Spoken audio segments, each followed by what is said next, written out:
देखिए, आज का जो हमारा टॉपिक है वो है परमुटेशन एंड कॉम्बिनेशन।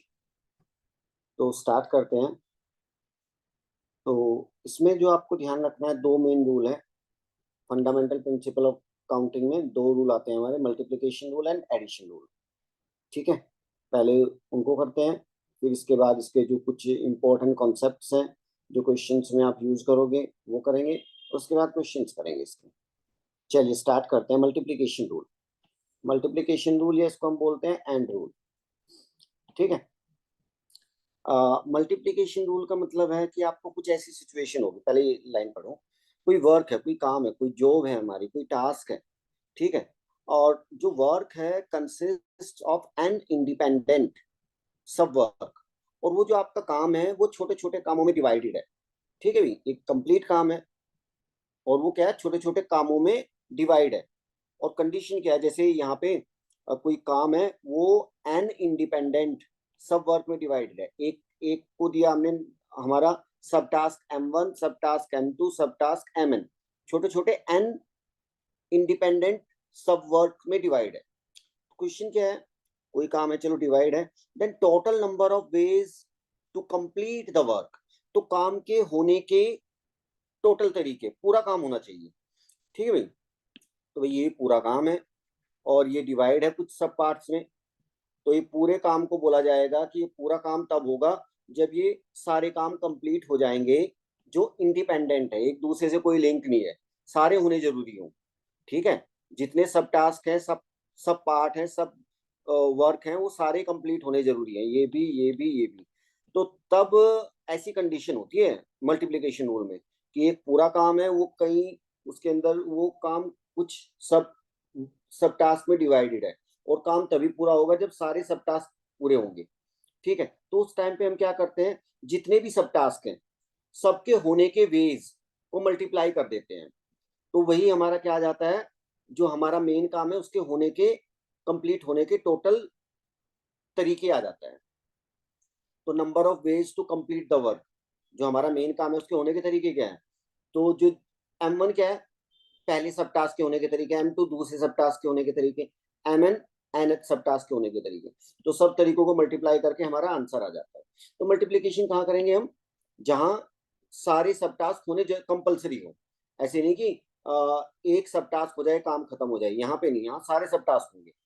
ऐसे देखो उसको ना, ये देखो उसमें मल्टीप्लीकेशन रूल में क्या होता है भाई, हमारा एक मेन टास्क, मेन जॉब होती है और वो आपको कई सब टास्क में डिवाइड दिखेगी। ठीक है, इवन सब टास्क E2, E3, E4, 3, 4 में ऐसे ही होता है क्वेश्चन में तो।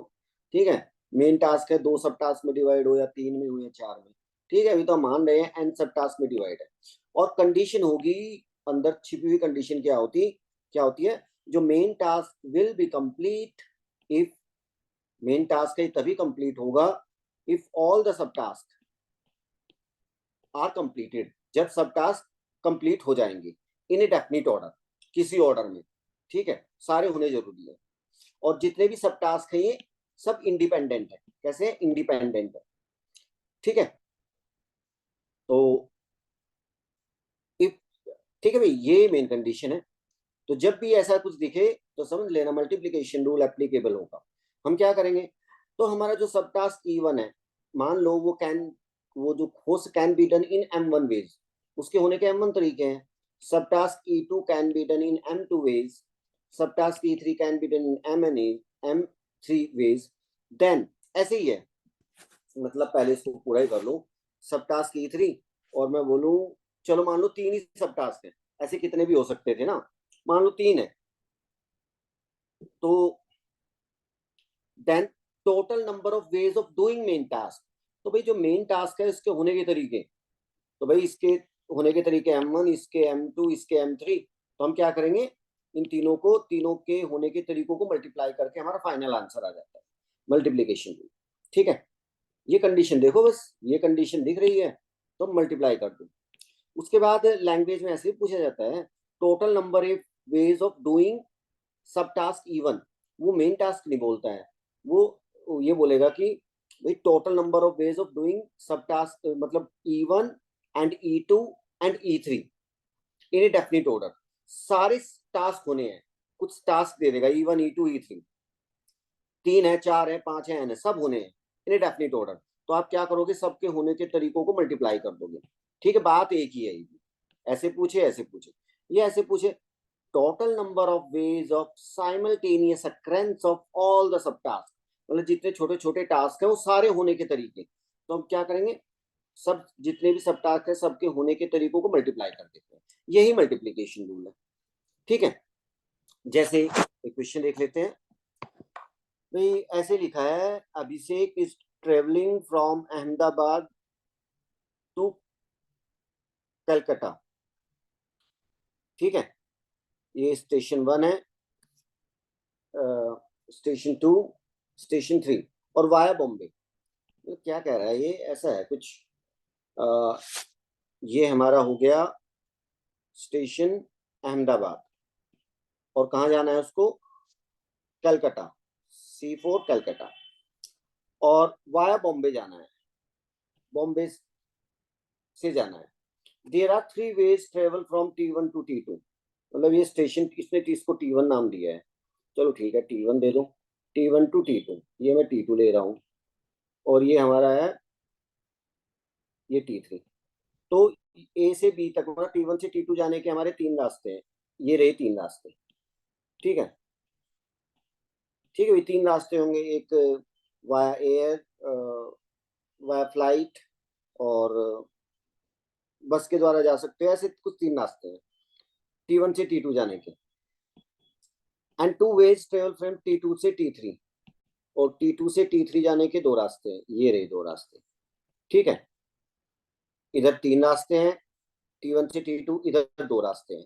तो वो कह रहा है कि A से B जाने के ये मेन टास्क है, A से B जाना मेन टास्क है, लेकिन ये डिवाइडेड है, पहले A से B जाना है, फिर B से C जाना है।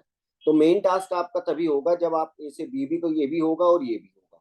ठीक है, दोनों होंगे तो मेन टास्क होगा। तो यहाँ इसमें हिडन है कि अब मल्टीप्लीकेशन रूल लगेगा।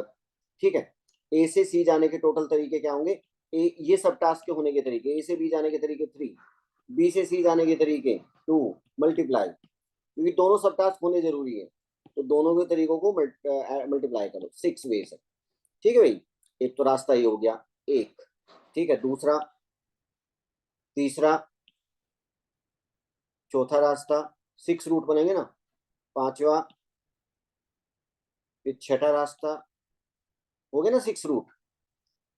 ठीक है भाई, चलिए, in how many ways he can travel from T1 to T3, ये क्वेश्चन बना। तो कितने तरीके से T1 से T3 जा सकता है वो हमने बता ही दिया। ठीक है, तो कितने जाना था, 6 वेज थे हमारा। Next, find number of round trips. Round मतलब T1 से आपको, T1 से कहाँ जाना है, T1 से T3 जाना है, और फिर T3 से वाया T2, और फिर T3 से T1 आना है। ठीक है, तो कितने रास्ते हो गए, तो ये हो जाएगा हमारा, देखो यहां से T1 से T3 जाने के कितने रास्ते हैं, 6। ठीक है, 6 रास्ते हैं। अब यहाँ यहाँ पे पहुंच गए आप, किसी भी T3 पर आप किसी भी एक रास्ते से जब पहुंचोगे, यहाँ तक पहुंचने के कितने तरीके, 6 तरीके। अब 2 सब टास्क हैं, A से C तक जाना, उसके होने के तरीके हैं 6। ठीक है, फिर है दूसरा है सब टास्क C से A तक आना, अब वापस C से A तक आना है, C से A तक, C से A तक आने के भी कितने रास्ते हैं, 6 हैं। 2 C से B तक, और फिर 3 B से A तक, तो 6 इधर है।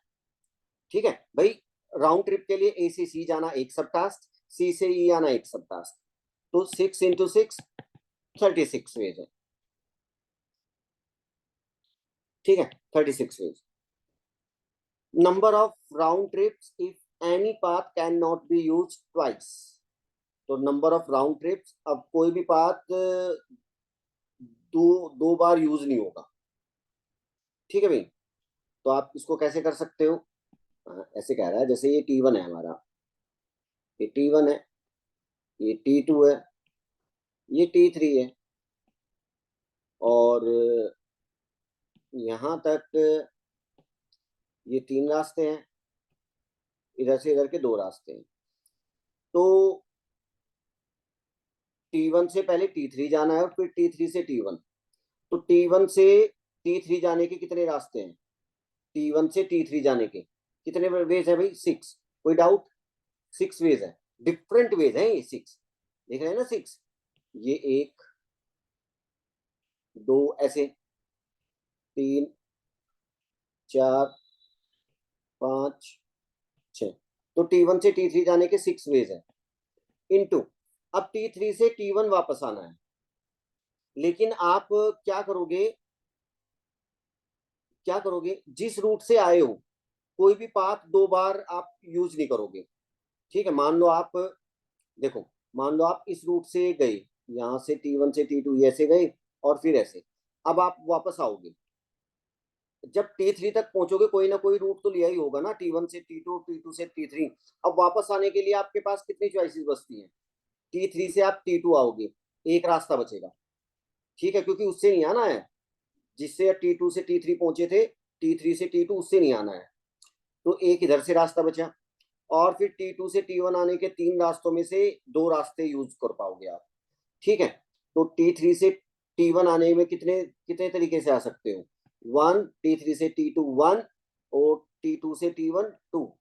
ये मतलब 2 तरीके हैं वापस आने के, जाने के 6 तरीके और आने के 2 तरीके रहेंगे, तो टोटल कितने हो जाएंगे?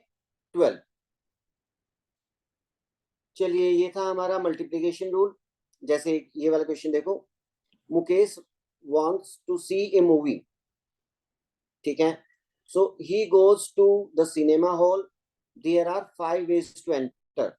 ये रहा, देखो सिनेमा हॉल, ये देखो ना सिनेमा हॉल दिख रहा है, यहाँ से दिख रहा है ना, ये वाला, ये सिनेमा हॉल है। तो क्या कह रहा है, there are 5 ways to enter, 5 enter करने के तरीके हैं, and to and exit, there are 5 ways to enter and exit the cinema hall। अच्छा, 5 एंटर करने के रास्ते हैं और 5 ही निकलने के हैं, यही है रास्ते हैं, ये एंटर करने के, ही निकलने के हैं। चलो ठीक है, करना क्या है, सिचुएशन है, number of veg he can enter and exit, and ये 2 चीजों के बीच में एंड लगा दिया, एंटर भी करे एंड एग्जिट भी करे, enter and exit any door, कोई कंडीशन नहीं है। तो भाई एंटर करना एक सब टास्क और एग्जिट करना दूसरा सब टास्क, और दोनों होने हैं। ठीक है, तो एंटर करने के रास्ते कितने हैं? 5, और निकलने के भी कितने हैं? कोई पर्सन यहाँ पे पहुंच गया, किसी भी रास्ते से पहुंचा हो, निकलने के रास्ते भी कितने दिखेंगे इसको? 5। तो दोनों काम होने जरूरी है, एंटर एंड एग्जिट, आना भी है और फिर निकलना भी है, तो 25 वेज है। ठीक है भाई, ऐसे है कि आप D1 से आए और D1 से निकल गए, एक रास्ता ही, D1 से आए D2 से निकल गए, ऐसे 25 वेज होंगे, कोई कंडीशन नहीं है। Next, number of ways to enter and exit, फिर वही काम, एंटर करना एक सब टास्क, एग्जिट करना दूसरा सब टास्क, और दोनों काम करने हैं। If he can't exit through the same door he enters, लेकिन वो जिस दो रास्ते से आएगा उससे नहीं जाएगा। ठीक है, तो भाई आने के कितने तरीके हैं? 5। ठीक है, जाने के कितने तरीके हैं? 4, क्योंकि जिस रास्ते से आया है वो ब्लॉक हो जाएगा, तो 4 बचेंगे फिर, तो 20 वेज। Multiplication rule. चलिए एडिशन रूल देख लो।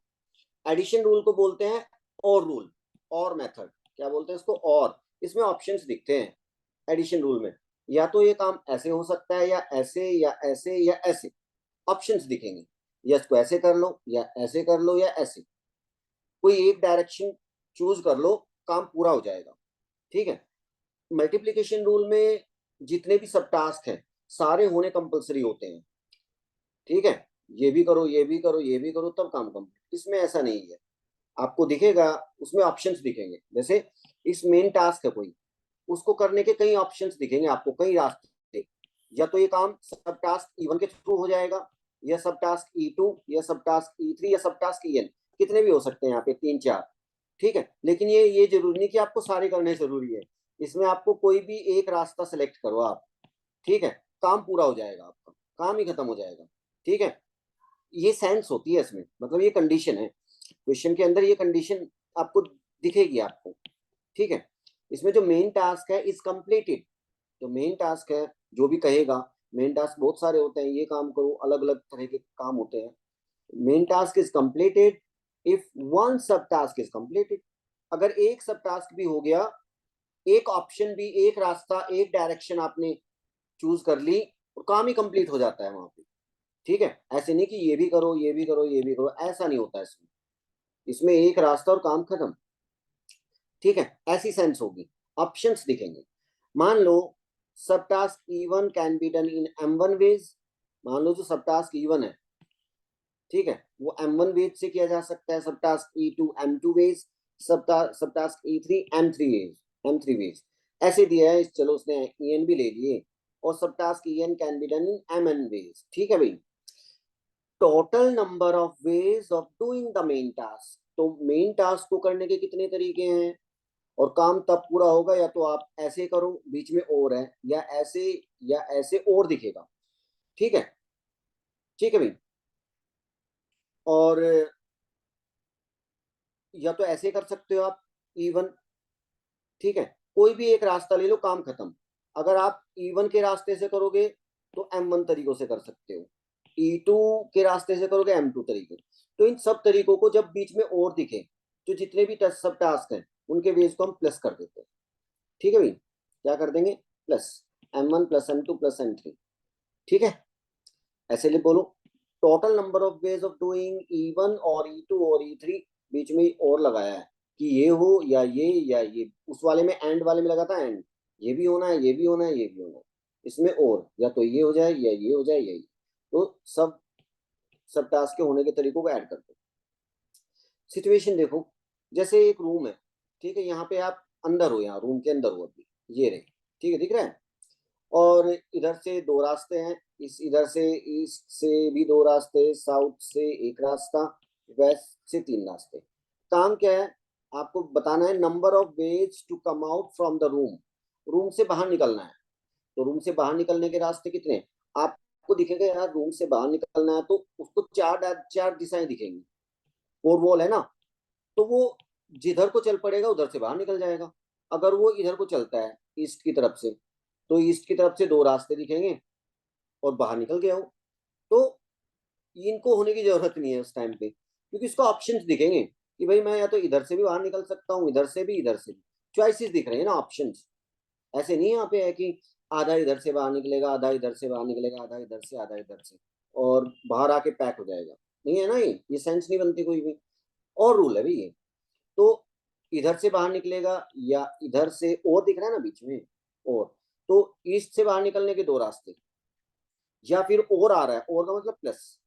नॉर्थ से बाहर निकलने के भी कितने रास्ते हैं, दो, वेस्ट से तीन, साउथ से वन, सब रास्तों को आप ऐड कर दो, एट। देख लो कितने तरीके हैं, काउंट कर लो, वन, वन, फिर टू, दो रास्ते ये, फिर ये तीसरा रास्ता, fourth, fifth, six, seventh, eight, ठीक है। ऐसे नहीं करना, 2 × 2 मल्टीप्लाई करके 12, 12 तो कैसे भी नहीं बना सकते आप यहाँ पे, ठीक है ना। तो इन चीजों को ध्यान में रखेंगे, ऐड कब करना है चीजों को, मल्टीप्लाई कब करना है, ठीक है। अब चलिए परमुटेशन की डेफिनेशन पर चलते हैं। परमुटेशन एंड कॉम्बिनेशन की जो बेसिक डेफिनेशन है, परमुटेशन का सिंपल मतलब क्या होता है, अरेंजमेंट, अरेंजमेंट, ठीक है, अरेंज करना है चीजों को किसी ऑर्डर में, ठीक है। तो permutation means arrangement in a definite order of, in a definite order of things, ठीक है, किसी डेफिनेट ऑर्डर में चीजों को अरेंज करना है। और जो चीजें हैं, ऑब्जेक्ट्स हैं, जिनको डेफिनेट ऑर्डर में लगाना है, वो ऑब्जेक्ट आपको डिफरेंट भी हो सकते हैं, सारे डिफरेंट हो, ठीक है, सारे डिफरेंट भी हो सकते हैं, अलग अलग, ABCD सब अलग अलग। और जिन चीजों को एक लाइन में अरेंजमेंट, दो तरह के अरेंजमेंट होते हैं जनरली, चीजों को अरेंज करना एक तो होता है, एक लाइन में अरेंज करना होता है जनरली, अगर परमुटेशन लिखा है तो वो एक लाइन में अरेंज करना होता है जनरली। वैसे दो तरह के अरेंजमेंट, लाइन में अरेंज करना, एक सर्कल पे अरेंज करना, ठीक है। तो अब अभी यहाँ पे हम अगर कुछ नहीं लिखा होता है तो हम परमुटेशन का मतलब एक लाइन में अरेंज करना ही समझते हैं। ठीक है, तो चलिए, जैसे जिन चीजों को अरेंज करना है वो डिफरेंट भी हो सकते हैं भाई, और सेम भी हो सकते हैं। जैसे A B, B C D, ये चीजें हैं, इनको अरेंज करना है। तो दो टू जो दो ऑब्जेक्ट हैं वो वन काइंड के हैं, two are of second kind, and rest are different. Variety कैसे भी हो सकते हैं, सारे अलाइक भी हो सकते हैं, सारे सेम हो, और उनको अरेंज करना है। ठीक है, तो permutation means arrangement in a definite order of things which may be alike or different। कैसे भी हो सकते हैं ऑब्जेक्ट, ठीक है, उसमें से जो अरेंज करना है, या तो सब कुछ लेके अरेंज करना होगा। ठीक है, दो ले चार ऑब्जेक्ट है, उनमें से दो लेके लाइन में अरेंज करो, तीन लेके अरेंज करो, या और ऑल एट ए टाइम, या जितने भी है सबको अरेंज करना है। ठीक है, ऐसी कुछ चीजें देगा वो।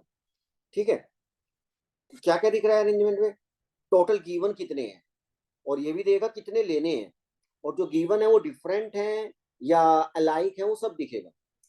Hence permutations refers to the situation। जो permutation वर्ड है, ये इसमें जो सिचुएशन यूज होती है उसमें क्या होता है, order of occurrence of event is important. जो जो ऑर्डर ऑफ अकरेंस है, मतलब जो उन चीजों को अरेंज करने का तरीका है, उनका जो ऑर्डर है वो मैटर करता है यहाँ पे। ठीक है, परमुटेशन में क्या है, चीजों को अरेंज करने का तरीका है वो मैटर करता है, कैसे अरेंज कर रहे हो। मैं दो ऑब्जेक्ट हैं, जैसे मेरे पास ए और बी, उन दोनों को मैं अरेंज करूंगा, तो ए बी, पहले ए बाद में बी, या पहले बी बाद में, ये दो डिफरेंट अरेंजमेंट हैं, दो डिफरेंट परमुटेशन। कैसे, ये भी एक अरेंजमेंट है लाइन में, कैसे डिफरेंट है भाई, लीनियर जो परमुटेशन होता है ना, एक लाइन में अरेंज करना, उसमें ये मैटर करता है कि कौन पहले है, कौन पहले नंबर पे है, कौन बाद वाले नंबर पे है। ठीक है ना, तो इसमें ए था, उसमें बी, इसमें ए फर्स्ट बी सेकंड, इसमें बी फर्स्ट ए सेकंड, दो अलग अलग परमुटेशन है। ठीक है, कॉम्बिनेशन जो वर्ड है, कॉम्बिनेशन का मतलब होता है, कॉम्बिनेशन बोले, सिलेक्शन बोले, कलेक्शन बोले, या आपको कमिटी फॉर्म करनी है, ठीक है, या आपको ग्रुप्स बनाने हैं, या आपको टीम्स बनानी है। ठीक है, जहां भी इस टाइप के आपको वर्ड दिखेंगे, combination, selection, collection, committee, groups, teams, तो ये जो सिचुएशन है, यहाँ पर order of occurrence of event is not important. वहां पर जो चीजें हम ले रहे हैं वो किस ऑर्डर में आएंगी वो इंपॉर्टेंट नहीं करता। ठीक है भाई, तो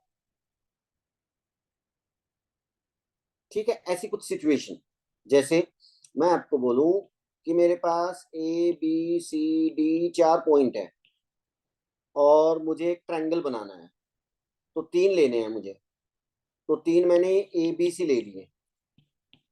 तो भाई ए बी सी लिए, इनसे कितने ट्रायंगल बनेंगे, एक ही बनेगा, क्योंकि ट्रायंगल आप ए बी सी बोलो, triangle A B C, triangle B C A, triangle C A B, ये तीनों ट्रायंगल डिफरेंट थोड़ा ही हैं।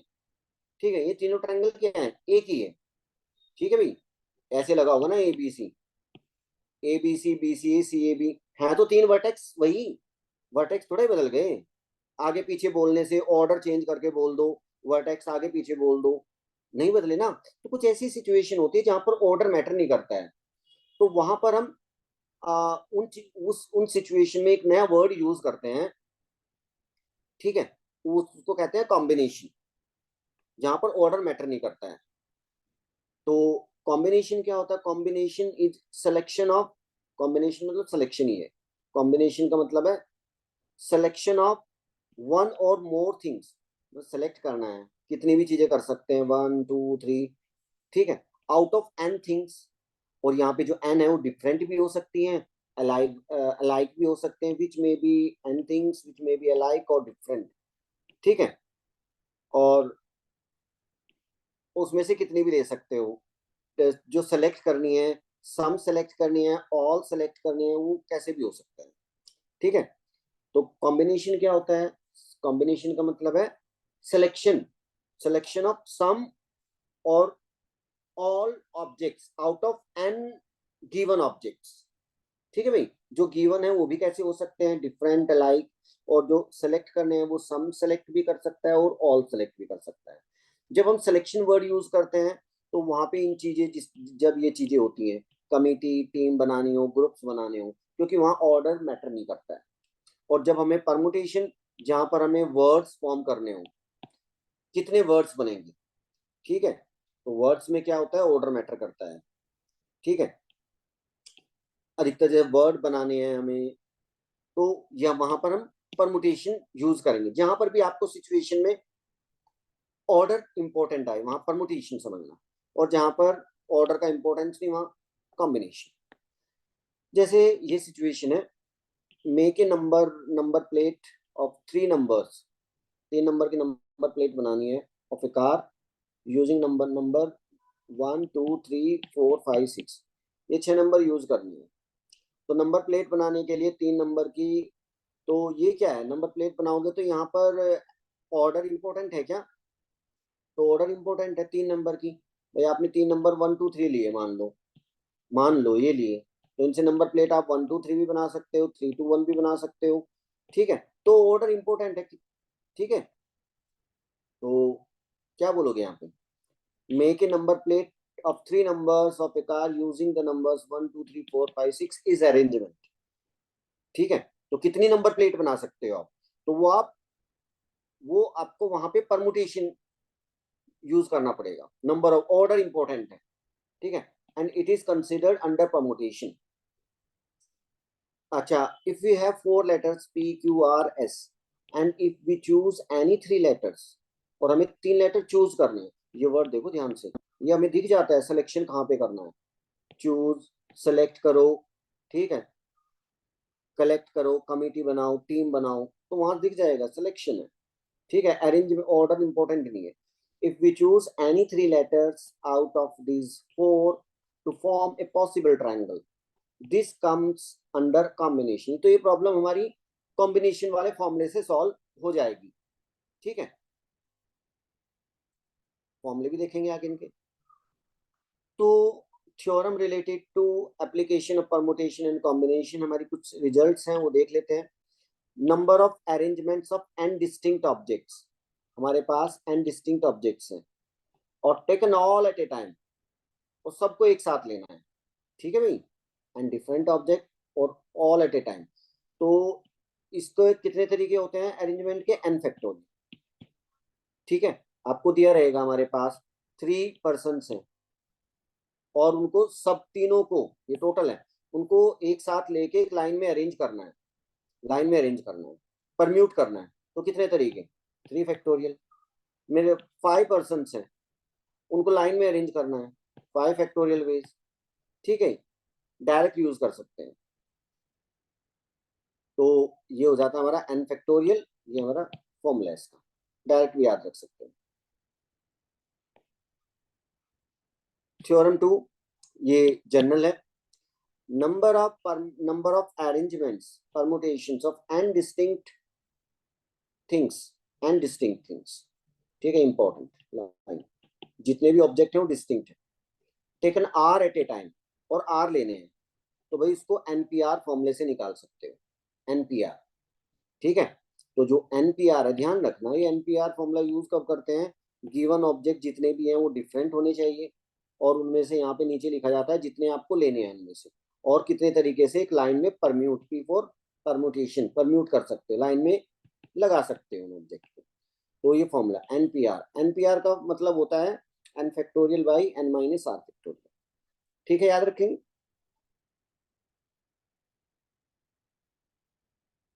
Total number of ways to select n things, सेलेक्ट करनी है n things out of n distinct things. भाई n distinct thing है, n distinct object है, A1 A2 AN, और उन एन डिस्टिंक्ट ऑब्जेक्ट्स में से आपको सारे के सारे सेलेक्ट करने हैं, सब लेने हैं, सब लगाने नहीं, लेने हैं, तो सबको ले लो, ठीक है। मतलब आप 5 लोग हैं, और बोला है कि 5 लोग हैं और पांचों को सेलेक्ट कर लो, तो कितने तरीके हैं, लाइन में थोड़ा ही खड़ा करना है, पांचों को सेलेक्ट करना है, तो ले लिए बस, पांचों के पांचों को ले लेना है।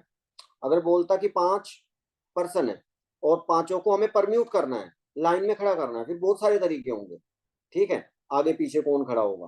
फिर 5 फैक्टोरियल वेज है। सेलेक्ट करने के, एन डिस्टिंक्ट ऑब्जेक्ट को सिलेक्ट करने के सारे लेने हैं, एक ही तरीका है, ठीक है।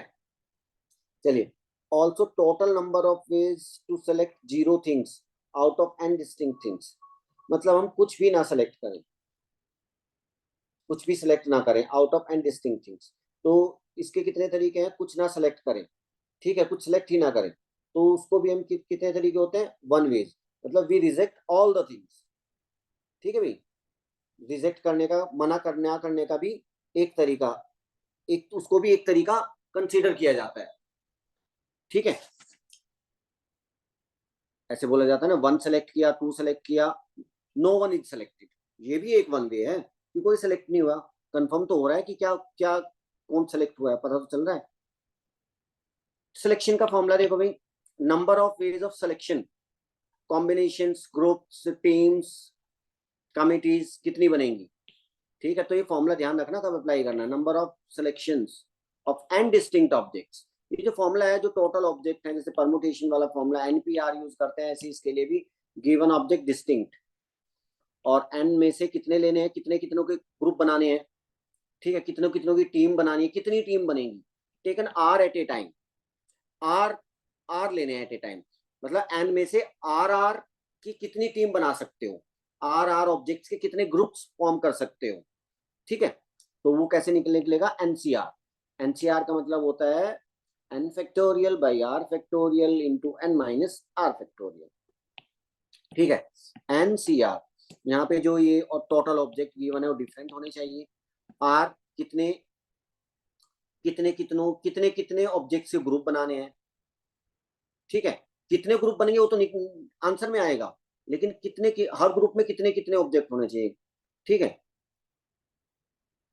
3 ऑब्जेक्ट के ग्रुप बनेंगे, 4 यहाँ पे आर आर का मतलब आर ऑब्जेक्ट्स के, आर सेलेक्ट करने हैं, तो आर ऑब्जेक्ट्स के कितने ग्रुप बनेंगे, एन में से आर ऑब्जेक्ट लेके कितने ग्रुप बना सकते हो, तो वो ये एनसीआर वैल्यू देगा, कितने ग्रुप बनेंगे। चलिए भाई, ये होता है NC0, अगर आप निकालोगे 1 होता है, और NCN भी हमारा क्या होता है, 1 ही होता है, ये भी अगर निकालोगे याद भी रख सकते हो। Selection of r things out of n things, भाई मैं ऐसे बोलूं, एन में से, एन डिस्टिंक्ट थिंग में से आर थिंग सेलेक्ट करनी है, ये जो लाइन लिखी है इतनी, में सेम ही चीज है जो अगली लाइन है, एन में से आर सेलेक्ट करने के, एन में से आर सेलेक्ट करना बोलूं, आर सेलेक्ट का मतलब एन में से आर सेलेक्ट हो गई, तो बाकी कितने एन माइनस आर क्या हो गए, रिजेक्ट हो गए, ठीक है। तो selection of r things out of n distinct things और rejection of n minus r things out of n distinct things is same, mathematically nCr, ठीक है, nCr equal to nC n minus r. भाई ये formula तो ये तो होता है, रिजल्ट भी होता है, एनसीआर की वैल्यू इक्वल टू होता है एनसी, यहाँ पे क्या लिखोगे, एन माइनस आर, ठीक है, nCr equal to nC n minus r होता है। मतलब एक तरीके से एन डिफरेंट ऑब्जेक्ट में से आर ऑब्जेक्ट सेलेक्ट करने के तरीके उतने ही होंगे जितने एन ऑब्जेक्ट में से n minus r object reject करने के तरीके होते हैं। अच्छा, ये वाला रिजल्ट देखो, arrangement of r distinct things out of n distinct things, ठीक है, अरेंजमेंट है, ठीक है, can also be written as, nPr की बात कर रहा है भाई, एन डिस्टिंक्ट थिंग है, आर थिंग्स लेनी है, अरेंज करनी है, एनपीआर, तो एनपीआर को ऐसे भी लिखा जाता है, एन डिस्टिंक्ट थिंग में से आर थिंग्स लेके अरेंज करना। तो पहले आप क्या करो, ये भी बड़ा अच्छा रिजल्ट है, एन में से आर के कितने ग्रुप बनेंगे, आर को लेके लाइन में लगाना है ना, पहले देख लो भाई आर के कितने ग्रुप बनेंगे, 10 बी, एनसीआर एक नंबर दे देगा भाई, 10 ग्रुप बनेंगे या 20 बनेंगे, आर के 20, अच्छा ठीक है, लेकिन हर ग्रुप में आर है। अब वो जितने भी ग्रुप, कितने भी ग्रुप बने, एक ग्रुप में आर है, उनको कितने तरीके से अरेंज कर सकते हैं एक लाइन में, आर फैक्टोरियल, तो ये ठीक है, ऐसे भी एनपीआर कभी कभी निकालता हूं मैं, पहले एनसीआर करता हूं, तो और फिर उनको अरेंज करते हैं, ये भी इंपॉर्टेंट है। ये भी अच्छा रिजल्ट है, इसको ऐसे ही ज्यादा याद रखा जाता है। ये हमारा NCR प्लस NCR-1, ठीक है। यहाँ पे क्या प्लस, ऊपर नंबर सेम है, नीचे नीचे जो सफिक्स है उन दोनों में एक का डिफरेंस है। कितने का गैप है? एक का। एक नंबर बड़ा दिखेगा, एक छोटा दिखेगा, या तो R-R-1 या R-R+1। ठीक है, मैंने अभी R-R-1। तो आपको क्या करना है, जब ऐसी सिचुएशन हो, नीचे एक का अंतर हो, ऊपर सेम हो, तो ये ऊपर तो एक ऐड कर दो N+1C, और नीचे जो बड़े वाला नंबर है एक का डिफरेंस है, कितने का? बीच में एक का गैप, तो जो बड़े वाला नंबर है वो यहाँ पे आता है। अगर यहाँ पे R+1 है तो एक का अंतर है अब भी, लेकिन बड़े वाला R+1 तो R+1 आ जाएगा, जैसे इसमें लिखा है। हम ऐसे लिखते हैं NCR प्लस NCR-1, तो क्या आएगा? N+1CR। इस पर भी क्वेश्चन फ्रेम किए जाते हैं, इस वाले रिजल्ट पर। दो दो NCR की टर्म होगी, इनको कंबाइन करके एक एक बनाते जाएंगे, ठीक है।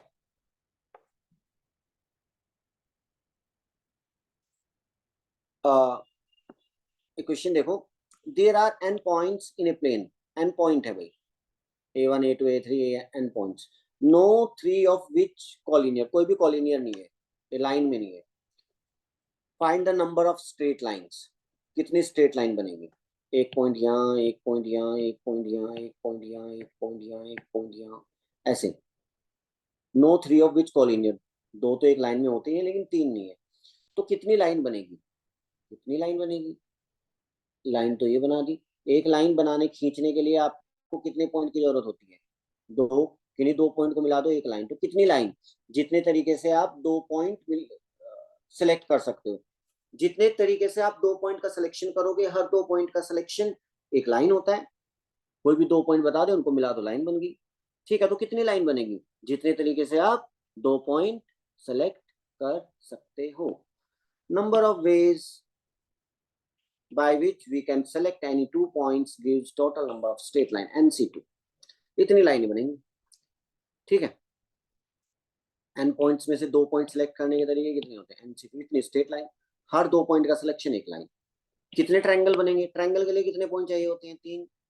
तो एक ट्रायंगल मतलब तीन पॉइंट, हर तीन पॉइंट का कोई भी तीन पॉइंट आपको क्या बनाएंगे? एक ट्रायंगल देंगे। जितने तरीके से तीन पॉइंट सेलेक्ट कर लोगे, हर तीन तीन के ग्रुप से, तीन तीन पॉइंट्स के ग्रुप से एक एक ट्रायंगल बनेगा। तो number of ways by which we can select three non-collinear points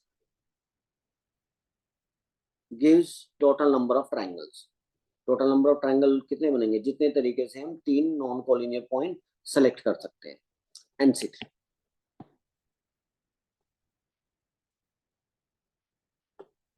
चलिए ये देखिए, फॉर्मेशन ऑफ ग्रुप्स। कुछ चीजों को हमें ग्रुप में डिवाइड करना है, ठीक है। ये कुछ चीजें हैं जैसे ABCD, इनको दो ग्रुप में डिवाइड करना है, मान लो मुझे। तो दो ग्रुप में डिवाइड करना है, जैसे मैंने ऐसे कर दिया, ये डंडा बीच में खींच दिया, तो दो ग्रुप, एक में दो हो गए, एक में दो हो गए, एक ग्रुप ये हो गया। अब चार है, तो जैसे दो ऑब्जेक्ट है ना, ए बी, ठीक है, ABC, इनको दो ग्रुप में डिवाइड करना है। कितनी जगह? दो दो हिस्सों में, दो पार्टीशन करने हैं। कितने पार्टीशन करने हैं? दो। दो ग्रुप में, ग्रुप के नाम नहीं है कुछ कि ग्रुप G1 ग्रुप G2, नाम दोगे तो फिर ये भी आएगा कि कौन किस ग्रुप में जाएगा। ग्रुप के नाम नहीं है, तो यहाँ पे ग्रुप के नाम नहीं है। तो दो ग्रुप में डिवाइड करना है, तो आपको आएगा कैसे? फिर ये होगा कि दो ग्रुप में डिवाइड करना है, कैसे कैसे करोगे? एक में ए, एक में बी सी, इसमें बी, दूसरे में फिर ए सी बच गया, ठीक है। अगर इसमें सी तो दूसरे वाले में ए बी आ गया। तो ये तीन तरीके हैं दो ग्रुप में डिवाइड करने के, ठीक है। ग्रुप के नाम नहीं है यहाँ पे कि पहला कौन सा दूसरा कौन सा। अगर ग्रुप के नाम होंगे तो फिर तो जैसे फिर ये भी आएगा कि ए पहले में गया, बी सी दूसरे में। फिर आप बोलोगे कि बी सी पहले में आ जाए, और ए दूसरे में आ जाए, फिर ये भी काउंट होगा। अभी ग्रुप के नाम नहीं है, एक में ए आया, दूसरे में बी सी, ठीक है, ग्रुप के अलग डिफरेंस नहीं कर सकते आप, ग्रुप में अननेम्ड ग्रुप है, ठीक है। आप ये नहीं बताओगे कि ए किसमें है, बी सी किसमें, नाम ही नहीं है, ठीक है भाई। तो यहाँ पर हमारा देखिए फॉर्मूला है, याद रखेंगे, number of ways in which m plus N different object है, नंबर है कुछ ये, ठीक है। और ये तो ऐसे दे देता कि 6 डिफरेंट ऑब्जेक्ट हैं, जैसे कुछ भी नंबर देगा यहाँ पे, एम प्लस एन करके कुछ आएगा भाई, जैसे 3 + 4, टोटल कितने हैं, 7 डिफरेंट ऑब्जेक्ट हैं, ऐसे M plus N different object है, and different things can be divided into 2 groups, इनको 2 ग्रुप में डिवाइड करना है। और जो ग्रुप के साइज है, वन कंटेनिंग एम थिंग्स, जो एक ग्रुप है उसमें एम ऑब्जेक्ट होने हैं, and other contains an things, और जो दूसरा ग्रुप है उसमें एन ऑब्जेक्ट होने हैं, ठीक है भाई। ग्रुप के साइज पता है यहाँ पे, ये भी पता है कि कितने ग्रुप बनने हैं, पहली चीज कि चीजों को जो आपके पास ऑब्जेक्ट है उसमें कितने ग्रुप में डिवाइड करना है, और किस ग्रुप में कितने आने हैं, उनको बोलते हैं साइज ऑफ ग्रुप, ग्रुप के साइज भी पता है। तो तरीका सीधा सीधा है, ऊपर जो टोटल है उसका फैक्टोरियल, नीचे जितने भी ग्रुप है, पहले ग्रुप में कितने एलिमेंट है, नीचे एम फैक्टोरियल, दूसरे ग्रुप में कितने एलिमेंट है, एन फैक्टोरियल।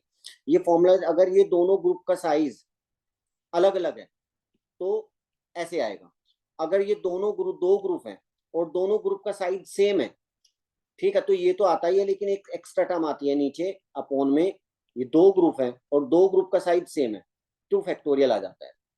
अगर 3 ग्रुप होते और तीनों का साइज सेम होता तो 3 फैक्टोरियल आ जाता नीचे। जितने ग्रुप, जितने भी ग्रुप बनाने हैं, अगर उसमें कुछ का साइज सेम है तो आपको थोड़ा और ध्यान रखना है, अगर सबका साइज डिफरेंट है तो फिर नीचे ये फैक्टोरियल नहीं आता है। जितने भी ग्रुप हैं, जैसे 4 ग्रुप हैं, तो उनमें जितने भी एलिमेंट हैं सबका फैक्टोरियल लगाते जाओ नीचे, ठीक है। तो ये फॉर्मूला आ गया हमारा, जैसे out of 4 players P1 P2 P3 P4 form 2 teams, 2 team बनानी है, वन कंटेन टीम बनानी है, क्या बनानी है, टीम। एक टीम में 3 प्लेयर हैं एंड अदर 1 प्लेयर, एक में 1 प्लेयर है, ठीक है।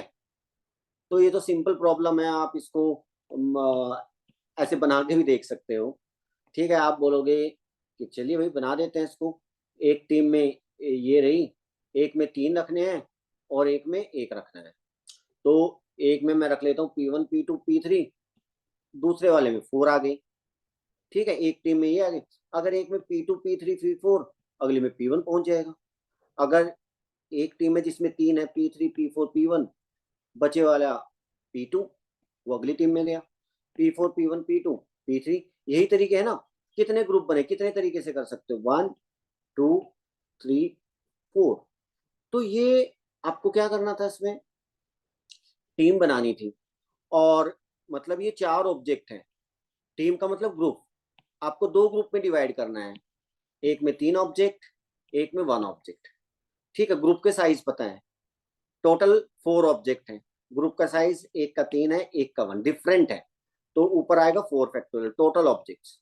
नीचे कितने ग्रुप हैं और उनमें कितने कितने एलिमेंट है, एक में 3 है, एक में 1 है, बस काम खत्म, सिंप्लीफाई कर लो। ये तो छोटी प्रॉब्लम है, हम बना के देख सकते हैं, छोटी बड़ी प्रॉब्लम होती तो हम बना के नहीं देख सकते, ठीक है। तो यहाँ पर हम ऐसे करेंगे, यहाँ पे जो, हाँ, 2 टीम्स, फॉर्म 2 टीम्स, 2 टीम बनानी है, टीम के नाम नहीं है, ठीक है। अगर टीम के नाम होते तो थोड़ा और होता, यहाँ ग्रुप है ना, उनके नाम नहीं है, 2 ग्रुप में डिवाइड किया, नाम नहीं है। अगर तुम बोलता 2 टीम है, टीम ए टीम बी, ठीक है भाई, तो यही चीज फिर आप ये कहते हैं कि भाई P1 P2 P3 टीम ए में गए, P4 टीम बी में, P4 टीम बी में गया। अब बोल तो कि अब मैं P4 को टीम 1 में डाल देता हूँ और P1 P3 P1 P2 P3 को टीम बी में डाल देता हूँ, तो फिर ये चीजें ना डबल हो जाती, फिर ये ऐसे आ जाता answer 4 factorial by 1 factorial into 3 factorial.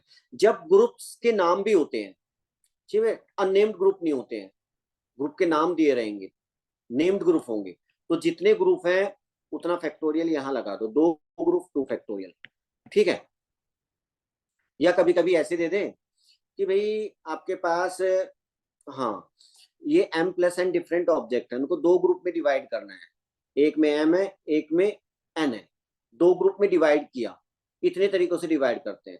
और फिर बोलेगा उन ग्रुप्स को, जो 2 ग्रुप आए हैं उनको 2 पर्सन्स में डिवाइड करना है, डिस्ट्रीब्यूट करना है, डिवीजन प्लस डिस्ट्रीब्यूशन, ये डिवीजन हुआ कितने तक, मतलब अभी तो ये 2 ग्रुप्स के, मतलब इसमें ये क्या है, एक ग्रुप में m ऑब्जेक्ट है एक में n ऑब्जेक्ट है, ये 2 ग्रुप के कितने पेयर्स बनेंगे वो ये है, अब उनको पैकेट बनेंगे, ठीक है, 2 ग्रुप है, एक में m साइज है एक का n साइज, इस टाइप के कितने पेयर्स बनेंगे, ठीक है, तो फिर उनको डिस्ट्रीब्यूट करना है 2 पर्सन में 2 फैक्टोरियल, इस टाइप से करते हैं। देखो अब क्या है, if groups are equal size, अगर भाई ग्रुप का साइज इक्वल आ जाए, कुछ कह दे इक्वल दे दे ग्रुप का साइज, ठीक है, m इक्वल टू n ऐसे दे दे, ये बोला था ना अभी, एक में ग्रुप का साइज m है एक का n है, m इक्वल टू n दे दिया। Total number of ways in which, जैसे मेरे पास total number of ways in which 2 and different object can be divided into 2 equal groups, भाई मेरे पास 2 and डिफरेंट ऑब्जेक्ट है, कितने हैं टोटल 2n, और उनके 2 ग्रुप में डिवाइड करना है इक्वल साइज के, एक में n एक में n। आप बोलोगे पिछले वाला फॉर्मूला, हाँ बिल्कुल पिछले वाला फॉर्मूला, ऊपर 2n फैक्टोरियल, जितने भी टोटल है कैसे भी दे, 2n दे m प्लस n दे, ऊपर टोटल का फैक्टोरियल, नीचे कितने ग्रुप हैं 2, दोनों में कितने कितने एलिमेंट हैं nn, ठीक है, पहले उनके फैक्टोरियल लगा दो, फिर बाद में देखो वो जो ग्रुप्स हैं उनमें कितने सेम साइज के हैं, तो 2 सेम साइज के हैं तो 2 फैक्टोरियल, 3 सेम साइज के होते हैं 3 फैक्टोरियल, ये एक्स्ट्रा टर्म आती है जब ग्रुप्स क्या होते हैं इक्वल साइज के होते हैं, ठीक है भाई। चलिए ऐसे लिखा है total number of ways in which, मेरे पास ये कुछ ऑब्जेक्ट है, एक नंबर है, ठीक है, ठीक है, m plus n plus p different object, ये कुछ ऑब्जेक्ट्स हैं, different things can be divided into 3 unequal groups, इनको 3 अनइक्वल ग्रुप में डिवाइड करना है। भाई मेरे पास ये ऑब्जेक्ट है ना m plus n plus p, ये टोटल ऑब्जेक्ट है, तो 3 ग्रुप में डिवाइड किए, एक का साइज m, एक का साइज n और तीसरे का साइज p, और अनइक्वल साइज के हैं, बस हो गया काम। क्या करना है, ऊपर जितने टोटल है उनका फैक्टोरियल, नीचे जो तीनों ग्रुप के साइज हैं इनमें जितने जितने एलिमेंट है उनका फैक्टोरियल लगा के नीचे मल्टीप्लाई कर दो, बस खत्म। कोई सबका साइज अलग अलग है, अनइक्वल ग्रुप है, इक्वल कुछ नहीं है, बस।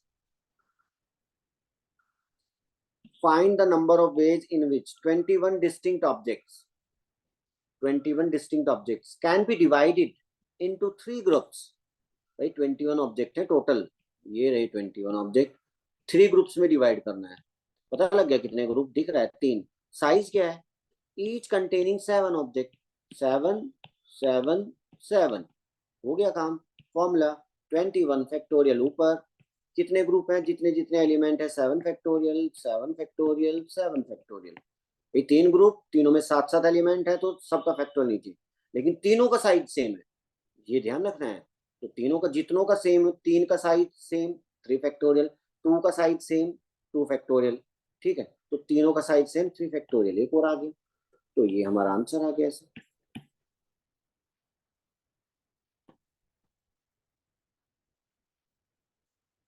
ऐसे लिखा है find the number of ways in which 52 cards, 52 cards हैं भाई, 52 playing cards can be divided into 4 sets, 4 group में डिवाइड करना है, 4 सेट्स का मतलब 4 ग्रुप्स, 3 ऑफ देम हैविंग 17, 3 में तो 17 17 है, बचे वाले में क्या है, fourth one having just 1 card, तो हो गया काम। टोटल 52 कितने तरीके से 52 कार्ड्स को 4 ग्रुप्स में डिवाइड कर सकते हैं। चारों ग्रुप का साइज पता है हमें 52 फैक्टोरियल। ये 4 है ना, 4 ग्रुप हैं, सब में क्या है, एक में 17, दूसरे में 17, तो सबके फैक्टोरियल लगाओ। ठीक है, और क्या आएगा, कितने ग्रुप सेम साइज के हैं, 3 ग्रुप का साइज सेम है तो 3 फैक्टोरियल। ये हमारा आंसर है। ठीक है, चलिए अब हम परमुटेशन देखते हैं। When all objects are no different. Permutation जब सारे ऑब्जेक्ट क्या है, डिफरेंट नहीं है। भाई जब सारे डिफरेंट होते हैं तो हम एनपीआर भी यूज कर लेते हैं। ठीक है, और हम ऑब्जेक्ट को कैसे अरेंज करते हैं, एक लाइन में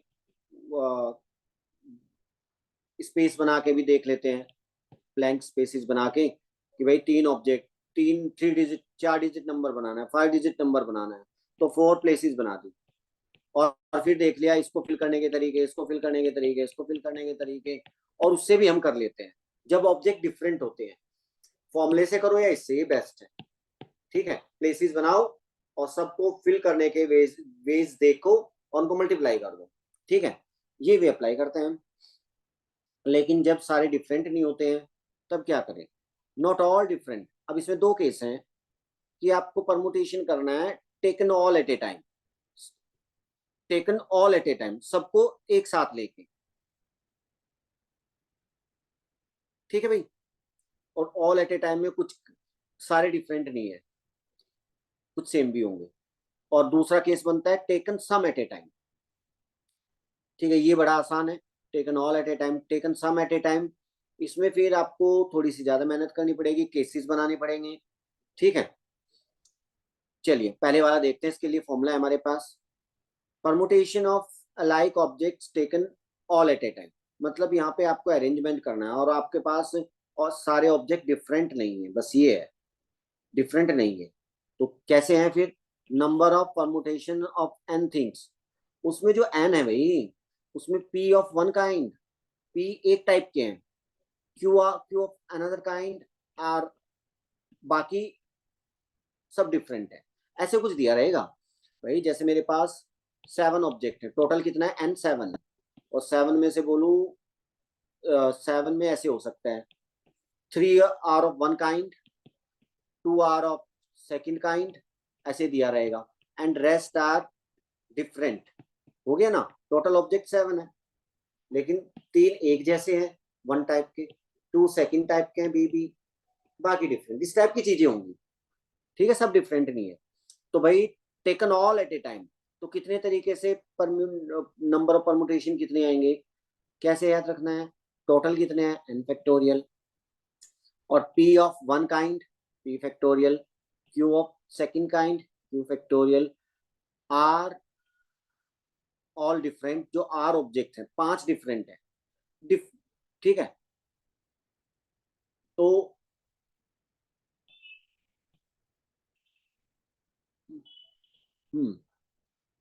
देखो यहाँ पे ये r are all different, r object हमारे डिफरेंट है।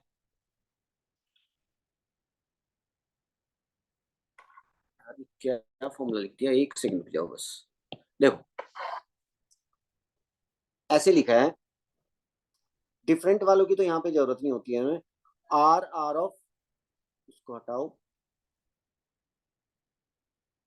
Third kind, third kind, r third kind के हैं। ठीक है, पी एक जैसे क्यू सेकेंड, तो नीचे क्या आएगा, p factorial q factorial r factorial. ये फॉर्मूला है हमारा, ये फॉर्मूला। अगर इसमें से ये बोल देता यहाँ पे आर डिफरेंट, मतलब ऐसे बोल दिया, मानो ऐसे, देखो देखो मेरे पास ये टोटल ऑब्जेक्ट है, A B B C D E. ठीक है, कितने तरीके से इनको अरेंज कर सकते हो, टोटल कितने हैं, 2 2 4 5 6 7, 7 फैक्टोरियल। वन काइंड के 2a, 2 फैक्टोरियल, सेकंड काइंड के 2 फैक्टोरियल, सी डी, ये बाकी सब एक एक है, एक एक के एक एक फैक्टोरियल लिखो या ना लिखो आगे, 1 फैक्टोरियल सी के लिए, 1 फैक्टोरियल, उनको लिखने की जरूरत नहीं होती। डिफरेंट के लिए डिफरेंट जो एक एक हैं उनका कुछ नहीं लिखना बस, ठीक है। तो ये आंसर है हमारा, ठीक है। जो एक से ज्यादा है तो कितने हैं तब आएगा, ठीक है। जैसे number of words that can be written using all the letters of the word irrational. ध्यान से देख लो, नंबर ऑफ वर्ड्स, परमुटेशन, कितने वर्ड बनेंगे। तो यहाँ पे परमुटेशन अरेंजमेंट इंपॉर्टेंट है, ऑर्डर। इरेशनल को देखेंगे भाई, इरेशनल में कितने लेटर हैं, 1 2 3 4 5 6 7 8 9 10, 10 लेटर्स हैं। और 10 में ये देख लो कौन कितनी बार आ रहा है, ध्यान से देख लो, सब डिफरेंट नहीं है यहाँ पे, ठीक है। तो टू और दो आई है इसमें, 2 R है, 2 A है, और बाकी सब एक एक बार है, ठीक है। बाकी सब एक एक बार है। तो इंपॉर्टेंट क्या है, कौन कितनी बार आ रहा है, 2 I, 2 R alike, 2 R alike of one type, 2 R alike of second kind, 2 R alike of third kind, total 10 factorial, 2 factorial, 2 factorial, 2 factorial. जो डिफरेंट है उनका कोई चक्कर नहीं होता है, उनको एक 1 फैक्टोरियल, 1 फैक्टोरियल, 1 फैक्टोरियल, कितनी बार ही लिखो रहेगा वही, ठीक है भाई। ये आंसर आ गया हमारा, ठीक है। ठीक है, इसमें वो तरीका यूज नहीं कर सकते आप, स्पेसिस बना लो आप और फिर इसको इतने तरीके से फिल कर सकते हैं, वो नहीं चलेगा भाई यहाँ पे, ये ध्यान रखना है। वो तो तभी चलेगा जब डिफरेंट ऑब्जेक्ट्स होते हैं, वो चीजें तब कर सकते हो आप। एनपीआर यूज कर सकते हो, या स्पेस बना के, ऐसे ब्लैंक स्पेसेस बना के, तो वो तभी होते हैं।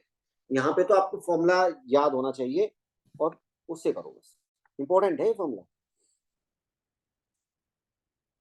Permutation of the objects taken some at a time. अब परमुटेशन करना है, लेकिन ऑल एट ए टाइम नहीं है, सम एट ए टाइम, ठीक है। तो कैसे करेंगे, क्वेश्चन से ही समझेंगे। जैसे हाउ मैनी 5 लेटर वर्ड, एक तो ये भी क्वेश्चन हो सकता था कि भाई एक ये वर्ड है, इसके ऑल लेटर्स को यूज करके, ठीक है, ऑल लेटर्स यूज करके कितने वर्ड्स बना सकते हो। ये तो ठीक था। इसमें क्या है, E4 है, N3 है, सब देखो कौन कितनी बार आया है, E4, N3, D2, P1, I1, C1, total कितने हैं, 4 + 3 7 9 10 11 12 है। तो कितने वर्ड्स बनेंगे भाई, 12 फैक्टोरियल भाई, taken all at a time. E4 है, 4 फैक्टोरियल, N3 है, 3 फैक्टोरियल, 2 फैक्टोरियल, 2 फैक्टोरियल, इतने वर्ड्स बनेंगे, लेकिन ऑल एट ए टाइम। लेकिन ऑल 12 में से सारे लेके अरेंज अरेंज करना था, लेकिन 5 लेने हैं, टेकन सम। अब आपको देखना पड़ेगा, 5 लेने हैं, 5 में कौन कौन से आएंगे, केसेस बनाने पड़ेंगे, ठीक है। तो कैसे करना है देखो, इसमें 4 एक जैसे, 3 एक जैसे, 2 एक जैसे, 1 P1 I1 C1। तो केसेस कैसे बनाने पड़ेंगे, यहाँ पे कैटेगरी है और यहाँ पे सिलेक्शन है, यहाँ पे अरेंजमेंट, फिर फाइनल देखेंगे। तो भाई 5 लेने हैं ना, कितने लेने हैं, 5 ऑब्जेक्ट।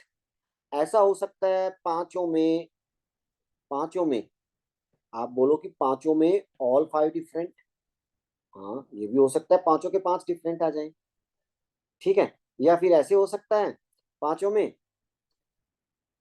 2 एक जैसे, 2 alike of 1 kind, 2 alike of 2nd kind and 1 different. ऐसे भी सारी पॉसिबिलिटी देखनी पड़ेगी, ठीक है। मतलब जैसे इस टाइप के ई ई 2 एक जैसे, 1 टाइप के, 2 सेकंड टाइप के और 1 डिफरेंट। ऐसे भी आ सकता है 5 में से 2 alike, 2 एक जैसे आए बस और 3 डिफरेंट, इस तरीके से EENDI, 2 एक जैसे बाकी तीनों डिफरेंट। ऐसे भी आ सकता है 3 alike एंड 2 alike, मतलब 3 alike of 1 kind and 2 alike of 2nd kind, 3 alike of 1 kind and 2 alike of 2nd kind। ऐसे केसेस बनाने पड़ते हैं। ये क्वेश्चन थोड़ा सा इसमें ज्यादा केस बन रहे हैं, जनरली इतने नहीं बनवाएगा वो, ठीक है। इसमें 1 2 3 4 5 6 6 वे ना, 3 4 केस बन के काम हो जाता है हमारा, 3 केसेस। फिर ऐसे हो सकता है 5 में से 3 alike एंड 2 डिफरेंट, ठीक है भाई, 3 alike एंड 2 डिफरेंट। और ऐसे भी हो सकता है 4 alike and 1 different, 4 alike and 1 different. अब सारे केस को देखते हैं कैसे। आपको पहले देखना पड़ेगा क्या क्या पॉसिबिलिटी है, 5 कैसे कैसे आ सकते हैं। आपने ऊपर देख लिया कि भाई कुछ डिफरेंट भी हैं और सेम टाइप के 2 2 भी हो सकते हैं, 3 3 भी, 4 4 भी हो सकते हैं। तो 5 में से आपको, 5 में से पहला केस ये देखते हैं, 4 alike and 1 different. 4 alike possible है, हाँ है।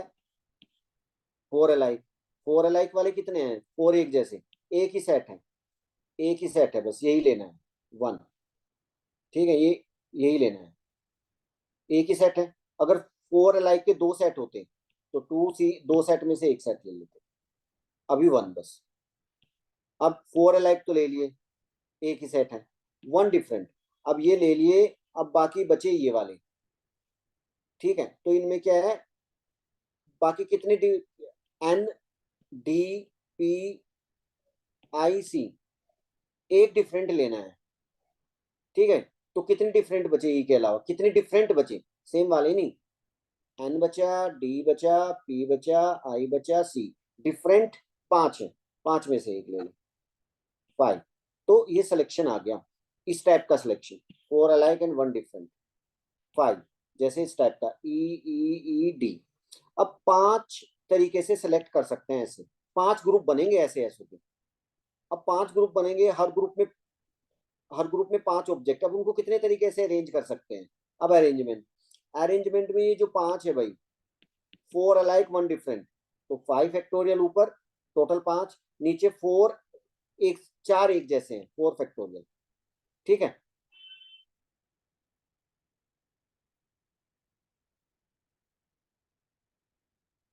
ठीक है भैया, ये किया हमने, ये थे ना 5 सिलेक्शन आए ना, तो ये हमारा आएगा 5 सिलेक्शन आए। अब 5 में उनको अरेंज करना है, कोई भी एक ग्रुप आए तो नंबर ऑफ ग्रुप्स कितने हैं इस टाइप के, 5। और एक ग्रुप पे अरेंज करने का तरीका है 5 फैक्टोरियल बाई 4 फैक्टोरियल, तो ये मल्टीप्लाई करके 25।